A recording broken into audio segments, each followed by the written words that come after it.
Hi, I'm Jacob Hornberger, Libertarian candidate for president. Republican presidential candidate Ron DeSantis is taking great pride in the fact that he served as a military officer in the Iraq War. Now, it's one thing for a young officer to patriotically think he's doing the right thing. He's experienced indoctrination in high school, grade school, possibly even in college. He thinks that he's over there waging the global war on terrorism and other such nonsense, but he's doing it in a good faith belief that what he's doing is the right thing. It's quite another thing to be at this point in DeSantis's life and not be able to recognize that what he did was participate in an illegal, unconstitutional, and immoral war of aggression. As DeSantis knows, the Constitution requires a congressional declaration of war before the president can legally wage war against another country. That's our Constitution. And it is undisputed that there was no congressional declaration of war against Iraq. This was an unprovoked war of aggression, a type of war that was condemned by the Nuremberg War Crimes Tribunal. And every soldier had a duty, because every soldier takes an oath to support and defend the Constitution, to refuse to comply with illegal orders. And the order to deploy to Iraq was clearly illegal. But like I say, most soldiers are not going to think at that level. But at this point in his career, DeSantis needs to be thinking at that level.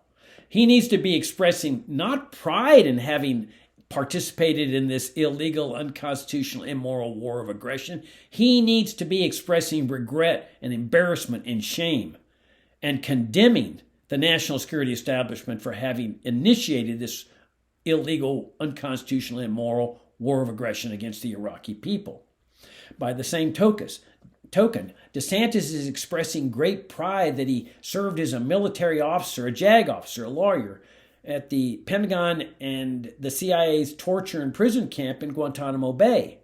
Again, as a young officer, he may have naively thought that he was waging the global war on terrorism or some other such nonsense. But now, at this point in his life, he has to recognize that this system that they set up there is an absolute disgrace.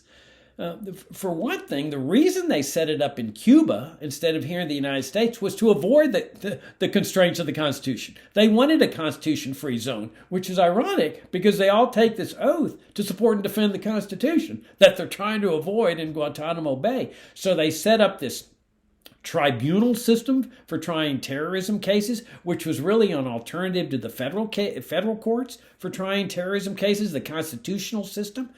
They had no constitutional authority to set up this alternative judicial system. They tortured people there in violation of the provision in the Constitution against cruel and unusual punishments. They denied people a speedy trial. There's people jailed there for 20 years. DeSantis should know this. He's a lawyer.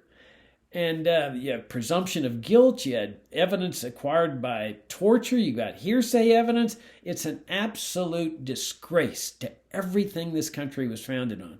Again, as a young officer, DeSantis might have just naively believed that he was doing the right thing. But now, at this point of his life, there is absolutely no excuse for him taking pride of having participated in this kind of system.